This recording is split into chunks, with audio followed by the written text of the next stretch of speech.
তো আল্লাহ রাব্বুল আলামিন যেই মনুষ্যত্ব দিয়ে আমাদেরকে দুনিয়াতে পাঠাইলেন, আল্লাহ রাব্বুল আলামিন যেই শ্রেষ্ঠত্ব আমাদেরকে দিয়ে পাঠাইলেন, আমাদের ভিতর যে কোয়ালিটি রেখেছেন, শরফিয়াত রেখেছেন, শ্রেষ্ঠত্ব রেখেছেন, মনুষ্যত্ব রেখেছেন, সত্যিকারে যদি এই শ্রেষ্ঠত্ব, মনুষ্যত্ব, এই শরফিয়াত, এই কোয়ালিটি যদি আমরা হেফাজত করে কবর পর্যন্ত যাইতে পারি, আল্লাহর কাছে আমরা কিয়ামতের ময়দানে মাহবুব তরিন বান্দা হয়ে থাকতে পারবো। জোরে কোন ঠিক কিনা? আর যদি দুনিয়ার মুহে পড়ে, মানুষের জমিনের আল ঠেলাঠেলি করে, মানুষের মারাত্মসাৎ করে, ওজনে কম বেশি দিয়া এ অমুক তমুক করে, পাপাচার করে যদি মনুষ্যত্বকে হারিয়ে ফেলি, যদি শ্রেষ্ঠত্বকে হারিয়ে ফেলি, শরফিয়াতকে যদি হারিয়ে ফেলি, আল্লাহর কসম, আল্লাহর কসম, আল্লাহর কসম, আল্লাহর কাছে আমাদের চেয়ে একটা কুকুরের দাম বেশি হয়ে যাবে। জোরে কর ঠিক কিনা? দাম আর থাকবে না। দেখো, আর দাম থাকবে না যদি আমরা নিজের ভিতর থেকে মনুষ্যত্ব হারাই, যদি আমরা কোয়ালিটি হারিয়ে ফেলি, শরফিয়াত যদি হারিয়ে ফেলি, আল্লাহর কাছে আমাদের কোনো দাম থাকবে না। তাহলে কি করতে হবে? আল্লাহ সুবহানাহু ওয়া তাআলার যে মনুষ্যত্ব আমাদেরকে দিলেন, আল্লাহ সুবহানাহু ওয়া তাআলা যে আমাদের ভিতর কোয়ালিটি দিয়েছেন, এই কোয়ালিটি, শরফিয়াত, মনুষ্যত্ব, এগুলো আমাদেরকে হেফাজত করে চলতে হবে। জোরে কোন ঠিক কিনা? যেন কোনো পাপাচারে, যেন কোনো নিকৃষ্ট কাজ করে, খারাপ কাজ করে যেন সেগুলোকে আমরা নষ্ট না করি। ঠিক না? জোরে কোন ভাইরা আমার। তো আল্লাহ রাব্বুল আলামিন তিনি আমাদেরকে শরফিয়াত দিলেন, তিনি শ্রেষ্ঠত্ব দান করেছেন। এখন আমাদেরকে সেগুলো বজায় রাখতে হবে আর আল্লাহ রাব্বুল আলামিনকে থ্যাঙ্কস জানাতে হবে। জোরে কোন ঠিক কিনা? প্যারে হাজিরিন, আল্লাহর শুকরিয়া আদায় করতে হবে। আমরা মানুষ, আমরা আল্লাহ সুবহানাহু ওয়া তাআলার শুকরিয়া আদায় করতে চাই না। জোরে কোন ঠিক না?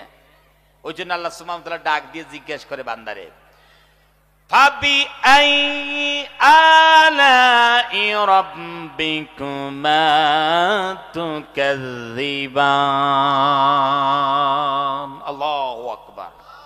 রব্বুল আলামিন ডাক দিয়ে কয়, বান্দারে এত নিয়ামত খাও, এত নিয়ামত আমার পক্ষ থেকে তোমরা পাও, ফাবি আই আলাই রাব্বিকুমা তুকাযযিবান।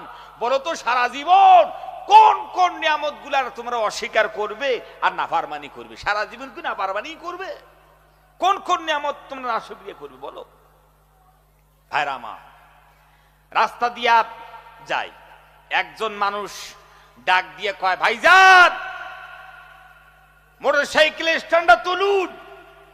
আমরা মোটরসাইকেলের নিচের দিকে তাকিয়ে দেখি সর্বনাশ, মোটরসাইকেলের স্ট্যান্ড তুলি নাই, সাইকেলের স্ট্যান্ড তুলি নাই। এখন মোটরসাইকেল বা সাইকেলের স্ট্যান্ড তুলি দিয়া ওই লোকটার দৃষ্টি আকর্ষণ করে বলি, দাদা থ্যাংক ইউ, ধন্যবাদ জানাই আপনাকে। কই কি কই নজরে কন?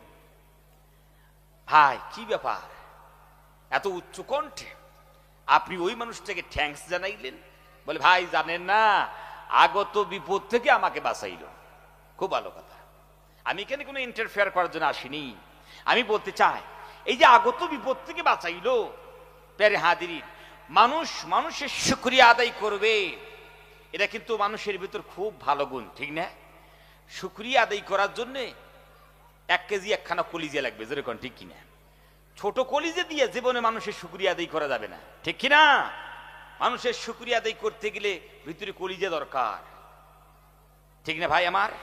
ব্রড মাইন্ড হতে হবে, সফট মাইন্ড, ব্রড মাইন্ড ওয়ালা। ন্যারো মাইন্ড ওয়ালা জীবনে মানুষের শুকরিয়া আদায় করতে পারবে কি? জীবনে পারবে না। ভাইরা আমার, এই যে আপদ বিপদ থেকে আপনাকে বাঁচাইলো, 50-50 হইতেও পারতো, নাও হইতে পারতো। তার জন্য কাল বিলম্ব না করে তাকে থ্যাঙ্কস জানাইলাম। খুব ভালো কথা।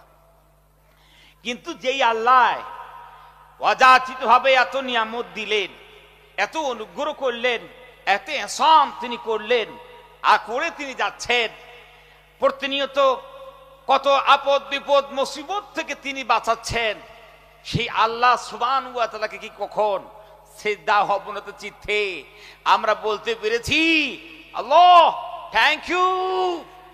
জীবনে বলার মতো সুযোগ পাইলাম না, আর করলাম না। ইনসান না শুকর হো না শুকর হো। আল্লাহ শুকরিয়া আদায় করতে জানো না? ভারামা আল্লাহ রাব্বুল আলামিন এখন ডাক দিয়ে কয়, বান্দারে এত নিয়ামত খাও, তোমরা জানো কত নিয়ামত তোমার পেয়েছো আমার পক্ষ থেকে?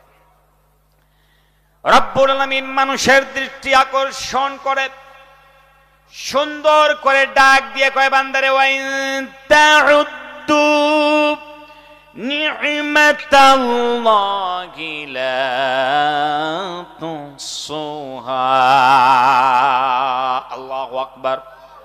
আল্লাহ রাব্বুল আলামিন বলে, বান্দারে আমার পক্ষ থেকে তোমরা যে কত নিয়ামত পাও, বান্দারে আমি রব্বুল আলামিন এত নিয়ামত দান করেছি, এত অনুগ্রহ করলাম, এত ihsan করেছি বান্দারে। এখন যদি তুমি সেই নিয়ামতগুলো গণনা করতে চাও, সমান যদি করতে চাও, বান্দা কাউন্ট যদি করতে চাও, বান্দারে তা লাগবে একখানা কলম, কলমের ভিতর কালি। বান্দারে তুমি ওই নিয়ামতগুলো কাউন্ট করতে শুরু করবে, লিখতে শুরু করবে। বান্দারে লিখতে লিখতে তোমার কলমের কালি শেষ হয়ে যাবে। এই কলমের কালি শেষ হয়ে গেল বলে তুমি যদি সাগরের পানিগুলো যদি কালি বানাও, সাগরের পানিগুলো পর্যন্ত শেষ হয়ে যাবে, তোমার কলম শেষ হয়ে যাবে, পৃথিবীর সমস্ত বৃক্ষরাজি শেষ হয়ে যাবে। বান্দারে আবার লিখবি, লিখতে সব শেষ করে ফেলবি বান্দা, তারপরেও লা তুসুহা, আমার প্রদত্ত নিয়ামত লেখে তোমরা শেষ করতে পারবে না। আল্লাহু আকবার কর। তাহলে নিয়ামত খাই কার? জোরে কোন, আওয়াজ দেন না কার? আর না শুকরিয়া করি কার? আল্লাহ।